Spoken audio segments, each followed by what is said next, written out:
Assalamualaikum warahmatullahi wabarakatuh. Salam sejahtera untuk kita semua. Baik, hari ini kita masuk ke dalam pertemuan ke-6 dari mata kuliah e-business. Pada hari ini, materinya berjudul tentang business to customer, teman-teman, B2C ya. Ini teman-teman sudah mengerti mengenai business to customer, bahkan sudah merasakannya dalam kehidupan sehari-hari ketika sedang berbelanja online ya. Oke, apa yang kita bahas dalam materi hari ini ya di B2C, business to customer. Pada hari ini saya akan menjelaskan mengenai definisi dan karakteristik dari B2C ya. Saya juga akan menjelaskan mengenai perkembangan dan aktivitas dari B2C, menjelaskan bagaimana proses bisnis B2C, menganalisa tantangan utama dalam B2C, menjelaskan pelayanan B2C, menjelaskan produk B2C, dan terakhir menjelaskan klasifikasi dari business to consumer ya. Ada beberapa klasifikasi yang akan kita lihat. Jadi B2C itu memiliki beberapa jenis ya. Oke, teman-teman, kita pelajari dulu ya mengenai definisi dan karakteristiknya. Apa itu B2C, business to consumer? B2C merupakan suatu proses bisnis di mana penjual berhadapan langsung dengan pembelinya ya. Jadi ini mempertemukan antara penjual atau produsen dengan pembelinya atau konsumen ya. Dalam satu platform yang namanya itu e-commerce kalau ke dalam e-business ya. Sifat dari bisnis tersebut adalah terbuka dan bebas dimanfaatkan oleh khalayak umum ya. Jadi ini terbuka dan bebas dimanfaatkan oleh umum. Cara mengaksesnya melalui website ya yang telah disediakan oleh sang penjual ya. Bisa melalui website ya.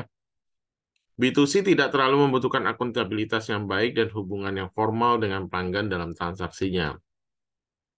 Pada perusahaan B2C, teknologi yang interaktif memungkinkan perusahaan untuk membuat akses kepada konsumen. Adapun proses transaksi dimulai ketika konsumen melakukan pemesanan melalui website perusahaan. Ya. Lalu produk mana yang dibeli sudah diputuskan, maka konsumen masuk ke halaman shopping cart dan setelah itu terjadi transaksi pembayaran di sana.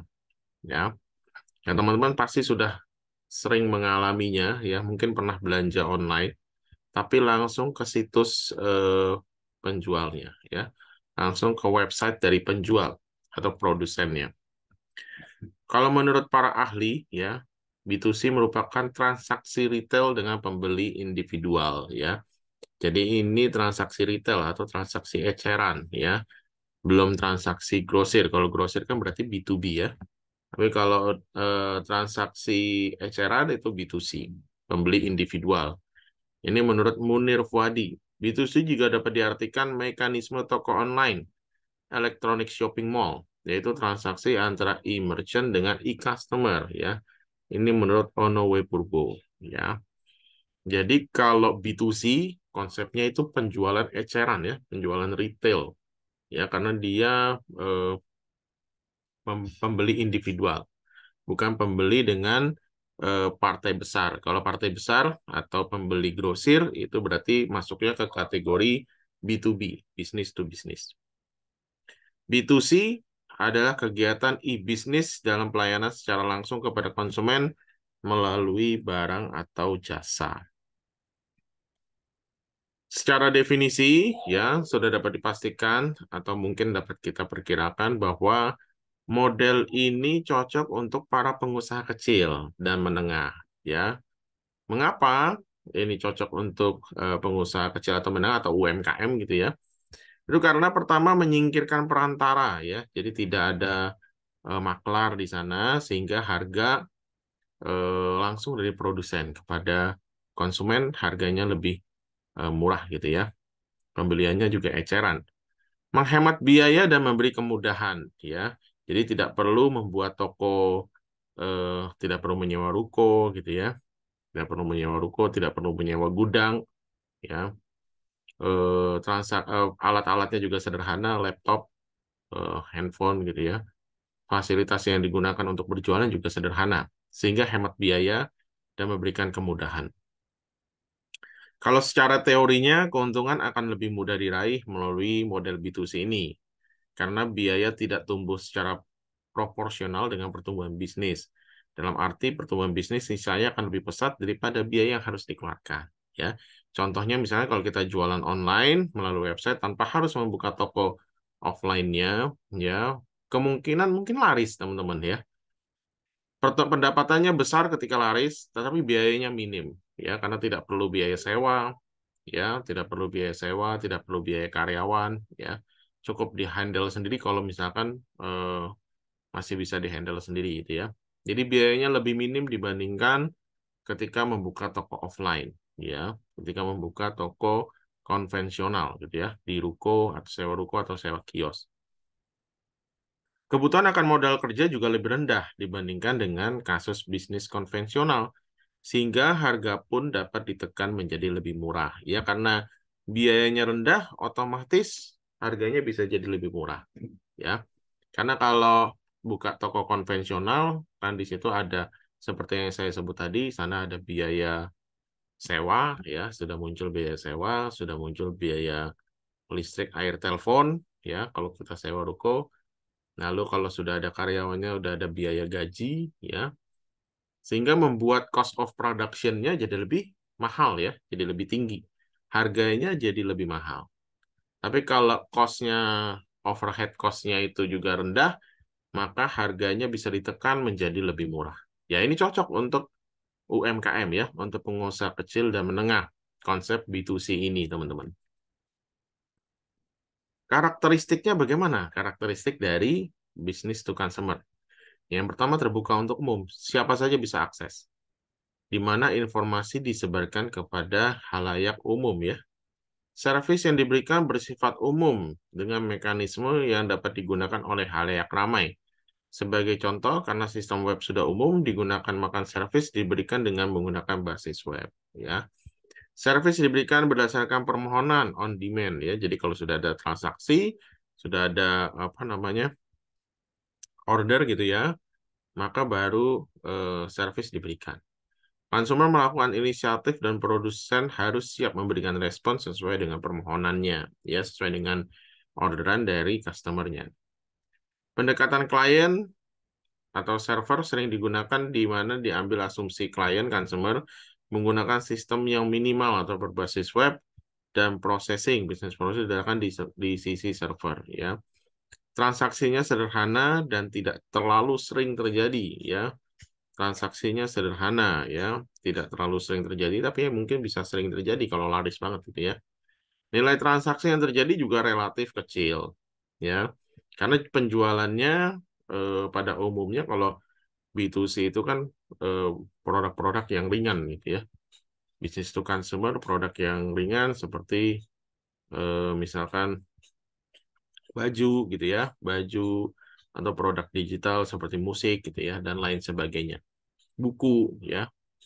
Nah, B2C kebanyakan produk-produk yang dijual seperti itu. Tapi tidak menutup kemungkinan bisa juga B2C produk-produk mewah gitu ya.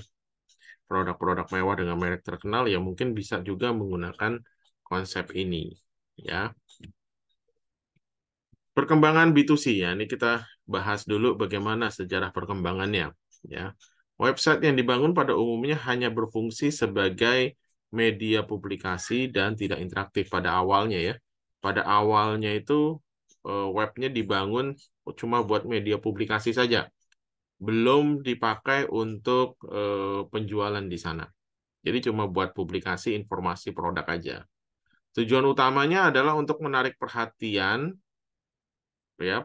dari konsumen melalui website agar mendatangi toko di dunia nyata. Jadi kalau website itu cuma jadi katalog saja gitu ya, cuma jadi katalog aja. Tapi nanti kalau mau order harus ke toko fisiknya ya, ke tokonya. Pada awalnya baru seperti itu. Lalu pada tahun 84 diciptakan sistem transaksi perbankan secara online oleh AT&T, tapi juga tidak berhasil karena infrastrukturnya belum memadai. Nah, kemudian baru pada tahun 2000, nah baru diperkenalkan situs belanja online yang bernama Amazon.com. Ya, setelah diluncurkan Amazon.com ini baru mulai bermunculan situs-situs transaksi online yang menggunakan metode B2C. Ya, jadi begitu udah tahun 2000, ya pionirnya Amazon dulu, Amazon.com. Nah, baru setelah itu banyak bermunculan situs-situs transaksi online B2C. Sepanjang tahun 2001, diperkirakan terdapat sekitar 75 juta pengguna internet yang berpartisipasi dalam transaksi di toko online. Ya, ini menurut eMarketer.com di bulan Juli 2001. Pendapatan dunia dari B2C pada tahun 2000 berkisar antara 53 hingga 238 miliar dolar dan meningkat pesat pada tahun 2004 menjadi antara 428 hingga 2.134 miliar dolar. Berarti perkembangannya pesat sekali pembelanjaan online ini, ya, dengan mengusung tema B2C. Saat ini pun pasar B2C semakin berkembang, ya. Perusahaan retail banyak mengkombinasikan antara physical retail stores dengan website atau online stores mereka, ya. Jadi saat ini sudah banyak, ya, kita lihat sendiri di Indonesia pun juga banyak gitu ya, perusahaan retail yang besar seperti Matahari gitu ya, dulu kan rajanya ya, rajanya retail itu dulu Matahari, ya, di mall-mall di mana-mana ada, dan mereka selain menggunakan physical retail store-nya, mereka juga menggunakan online store-nya gitu ya, juga ada online store-nya. Semakin berkembang ya, semakin berkembang sampai saat ini. Bahkan kalau kita lihat secara empiris aja ya, secara kasat mata, walaupun datanya saya belum lihat.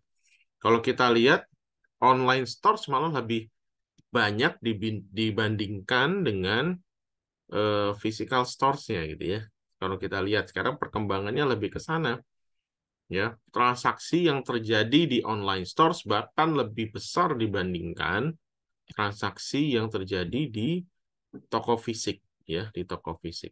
Kalau teman-teman lihat sampai pada eh, penjual tanah abang aja sampai demo gitu ya. Kenapa? Karena transaksi di online shop-nya lebih tinggi gitu ya dibandingkan transaksi di dunia nyata. Nah, itu sudah mengalami pergeseran. Nah, seharusnya shifting seperti itu, perubahan-perubahan seperti itu, pedagang-pedagang UMKM itu harus mengikuti ya. Harus mengikuti juga eh, perkembangan zaman.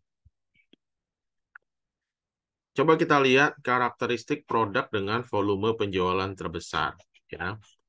Nah, tentu kalau kita lihat eh, produk dengan volume penjualan besar, dengan jumlah penjualan besar, pasti mereknya terkenal ya, merek-merek terkenal, branded ya, ya yang branded itu pasti lebih diminati.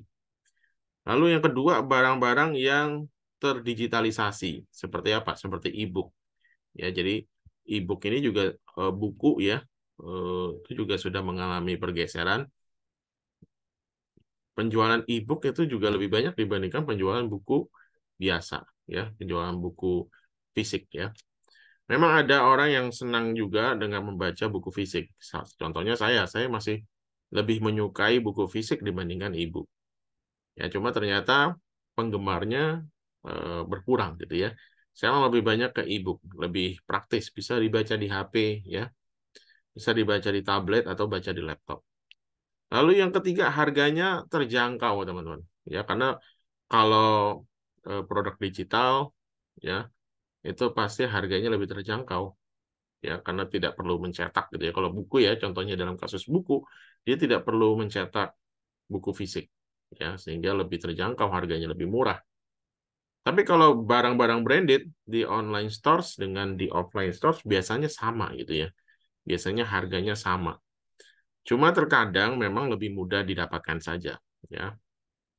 Tapi ada barang-barang tertentu yang harganya lebih terjangkau. Seperti saya bilang tadi, kalau yang fokus di online stores pasti harganya terjangkau karena biaya produksinya, biaya overhead-nya gitu ya, itu lebih rendah sehingga harganya bisa ditekan ya.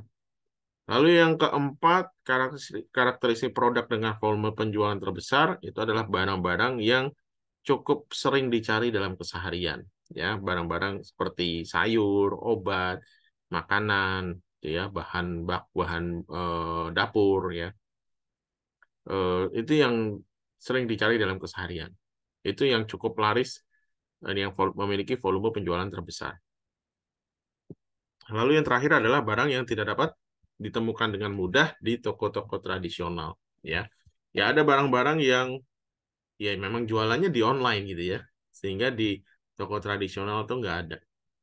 Ya, ini karakteristik produk dengan volume penjualan besar. Nah, sekarang kita lihat aktivitas dari B2C. Kalau kita mau membuka sebagai UMKM ya, sekarang pandangan kita ubah dari konsumen menjadi produsen. Coba kita ubah sekarang kalau kita sebagai UMKM yang sedang menjalankan B2C ini ya, dengan model B2C. Apa yang harus dilakukan aktivitasnya? Yang pertama adalah mempromosikan, promotion. Self promotion, lalu muncul nanti mereka ordering. Setelah ordering, delivery ya, mengirim. Mengirim hasil orderan dari konsumen. Setelah itu melakukan after sale service ya, melakukan pelayanan setelah purna jual ya. Kalau kita lihat B2C model pada e-commerce seperti ini ya. Customer ini kita sebagai business organizations ya. Ini mengirimkan kepada konsumen. Konsumen order dulu tapi ya.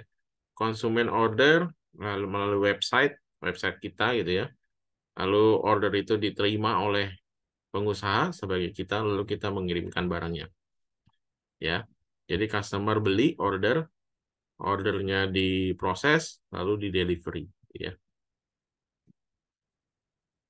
Kita lihat satu-satu melalui promosi dulu ya. Promosi. Sampai pada tahun 2004, alokasi dana perusahaan rata-rata untuk iklan di internet sampai sebesar 8%. Ya. Tahun 2004 aja sudah 8%, tapi kalau sekarang sudah lebih ya. Bahkan beberapa perusahaan startup gitu ya, mereka ketika membuka perusahaannya, mereka menggelontorkan dananya itu besar sekali. Bakar uang untuk supaya konsumen itu notice mereka gitu ya, supaya konsumen itu tahu kalau mereka itu berjualan gitu ya. Formatnya seperti apa? Formatnya banner, buttons, rich media banner, flash, dan aplikasi lain. Apa keuntungan dari promosi? Pertama, interaktif ya. User memegang kendali. Ada interaktif antara konsumen dengan produsen. Kedua, lebih fokus ya. Ketika berbasis komunitas ya, user bisa langsung memberikan komentar ya. Di sini enaknya ketika kita mempromosikan sebuah e-bisnis gitu ya. User bisa langsung memberikan komentar. Kerugian dari promosi yaitu masih kalah efektif dengan banner besar di koran ya. Tapi kalau sekarang sih kayaknya udah enggak ya, sudah bergeser gitu ya. User yang tidak bisa dikendalikan. Nah, ini yang kerugian dari promosi. User yang tidak bisa dikendalikan. Terkadang ketika netizen memberikan komentar, itu yang komentarnya kita nggak bisa kendalikan ya. Tidak bisa mengendalikan komentar tersebut. Kalau dia bilang jelek, ya jelek gitu ya. Kita nggak bisa mengendalikan. Yang bisa kita kendalikan adalah produk yang kita tawarkan. Ya. Oke, ini promosi. Setelah promosi, ordering. Proses berikutnya, aktivitas berikutnya adalah ordering, di mana konsumen itu memesan produk yang kita pasang pada website kita. Ya. Situs dengan tipe commerce oriented menyediakan layanan lengkap, mulai dari akses ke database produk, pemesanan sampai pengiriman. Prinsip dari ordering ada 3C, yaitu content oriented. Contohnya seperti situs-situs universitas. Lalu commerce oriented, ya, contohnya seperti Amazon.com. Community oriented, contohnya seperti Kaskus, ya. Jadi kita mau masuk di mana nih? Prinsip dari ordering ada 3C ini. Kalau kita berjualan produk jadi ya, barang gitu ya, lebih baik masuk ke commerce oriented ini saja, ya, commerce oriented. Tapi kalau kita menjual jasa, masuklah ke content oriented. Tapi kalau kita mau membentuk satu komunitas yang menyukai atau produk kita ini hanya disukai oleh komunitas-komunitas tertentu saja, maka pilih yang community oriented.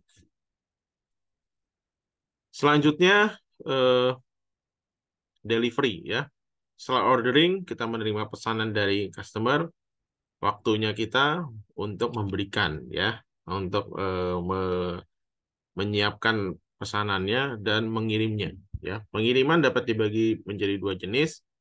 Pengiriman dapat melalui internet seperti menggunakan software, e-book, multimedia, atau pengiriman secara fisik. Ya, CD, DVD, buku, kaset, videotape. Tapi ini untuk produk-produk fisik. Kalau yang melalui internet untuk produk-produk digital. Ya. Setelah itu after sale service-nya ya. After sale service dapat melalui email, internet messenger, bulletin board atau forum. Ya, kita tanyain gimana produknya, sudah sampai belum, bagaimana gitu ya, ditanyakan after sales-nya. Selain itu bisa menggunakan teknologi terbaru seperti CRM ya, Customer Relationship Management, data mining tool ya, sistem terintegrasi yang berbasis pelanggan. Berdasarkan survei yang dilakukan, 90% pelanggan lebih menyukai pelayanan berbasis telepon. Ternyata masih suka ya, 90% pelanggan lebih suka pelayanan melalui telepon. Oke, itu tadi aktivitas B2C. Ada proses, ada apa namanya,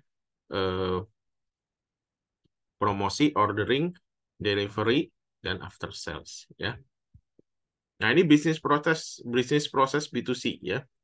Bisnis proses pada B2C menjelaskan dasar-dasar dari kerangka kerja sebuah bisnis yang terkenal dengan istilah 2W 1H, yaitu who ini adalah segmentasi pasar, kepada siapa kita mengirim barang, kepada siapa produk ini akan dijual, ya. Target pasarnya siapa, itu who atau segmentasi pasar.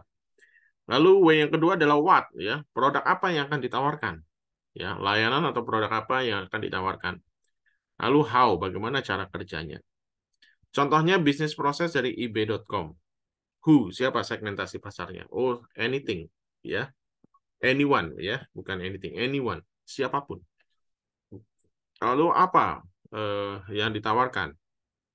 Produk apapun, ya, produk apapun. eBay ini bisa memproses, menawarkan produk apa saja, ya, apapun jenisnya dengan beberapa kategori, gitu ya. Terus how, ya, bagaimana cara kerjanya? Pertukaran barang dengan cara lelang, gitu ya. Nah, nilai bisnisnya bernilai efisiensi, kelebihannya harga yang murah dan pilihan yang beragam. Ya, ini bisnis proses dari B2C. Jadi kalau kita mau buat usaha e-bisnis dengan konsep B2C, gunakan 2W 1H ini, ya. Kepada siapa kita menawarkan jasa ini, B2C ini? Web ini digunakan oleh siapa? Ya. Segmentasi pasarnya siapa? Oh, siapapun gitu ya. Lalu layanan produknya apa saja yang ditawarkan, ya. Semakin mengerucut semakin baik, ya. Lalu bagaimana cara kerjanya? Nah, ini perlu dijawab ketika kita mau memulai bisnis menggunakan konsep B2C, ya.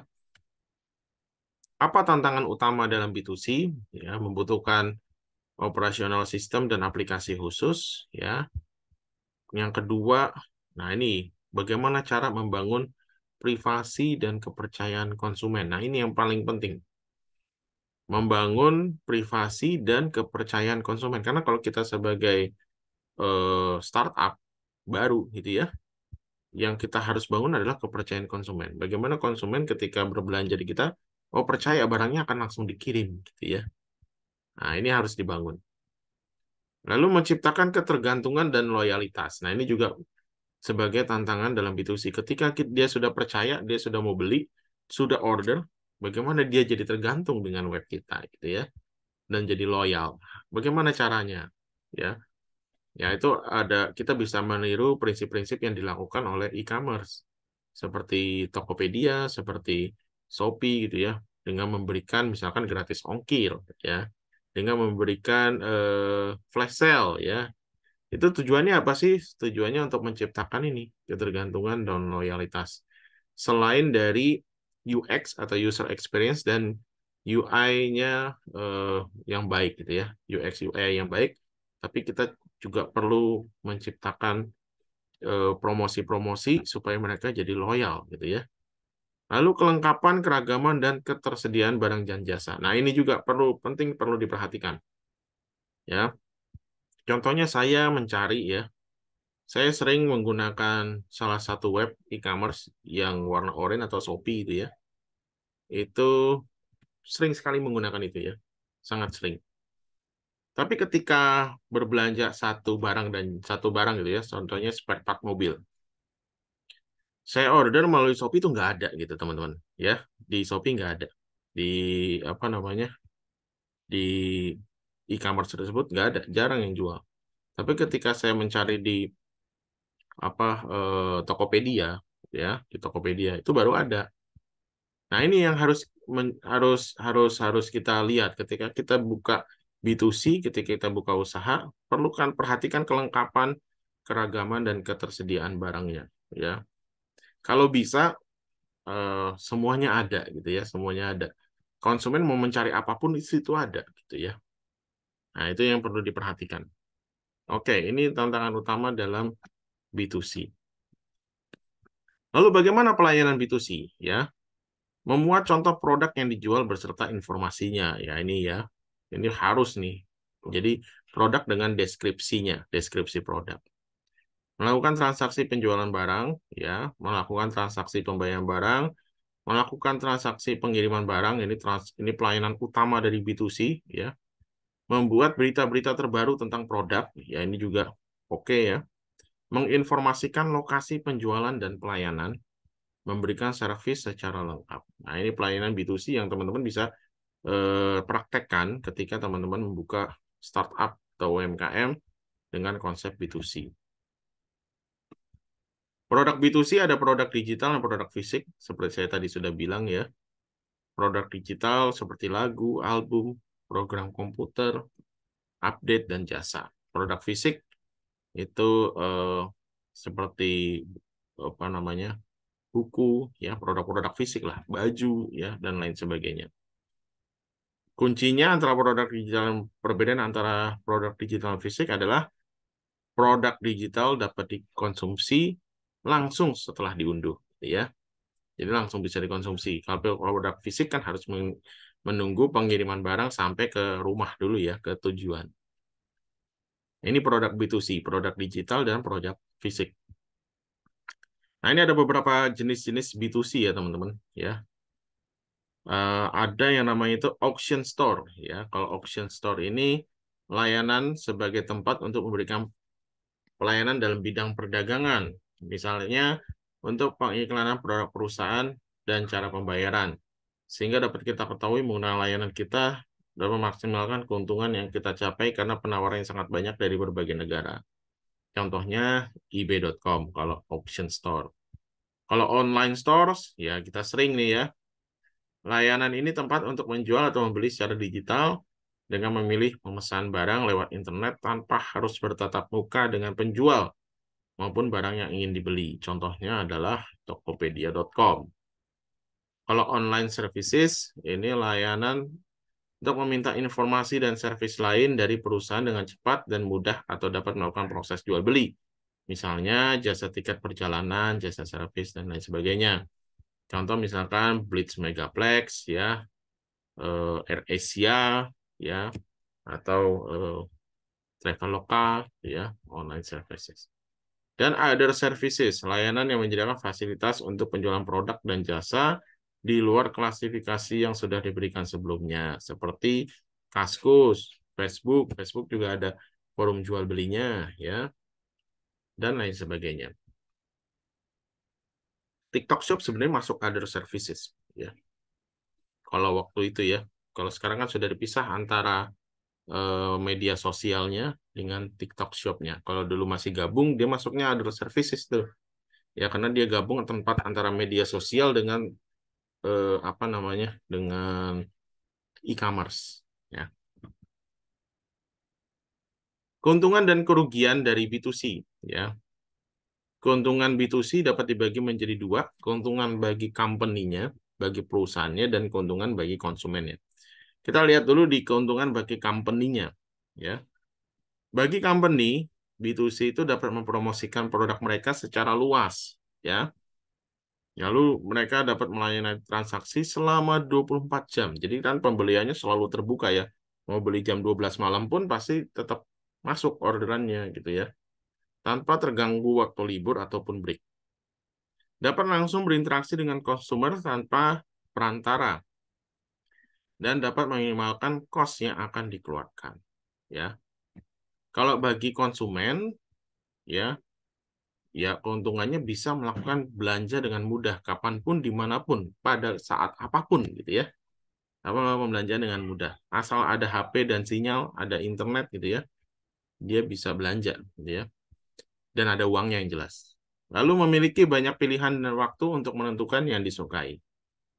Nah, apa kelemahannya? Kelemahan dari B2C, produk yang kita order tidak dapat kita lihat secara langsung dan kita teliti atau kita periksa lebih lanjut. Ya, kadang tuh pernah nggak mengalami kecelek gitu ya? Kecelek itu ordernya A tapi yang datang B gitu ya.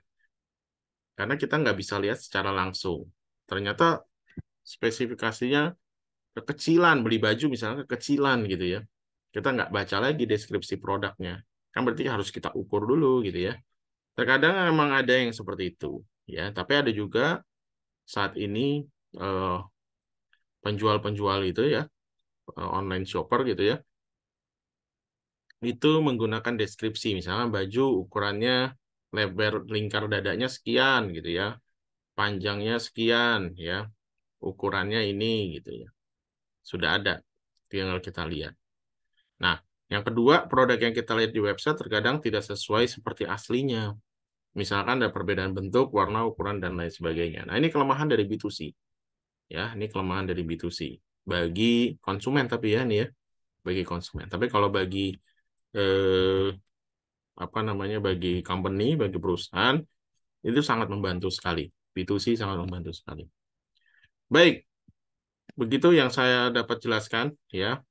Jadi kita sudah pelajari, kita tadi sudah pelajari definisi dari B2C, bagaimana perkembangannya ya, lalu bisnis prosesnya seperti apa, tantangan utamanya dalam B2C, ya, pelayanan B2C, produk B2C, klasifikasi B2C, bahkan sampai tadi kita bahas mengenai keuntungan dan kerugian dari B2C. Baik, teman-teman, demikian materi hari ini ya. Silakan teman-teman pelajari ya, lalu teman-teman kerjakan tugasnya. Sudah saya upload di MyBest ya. Oke, saya akhiri pertemuan kita hari ini. Sampai jumpa lagi di pertemuan selanjutnya.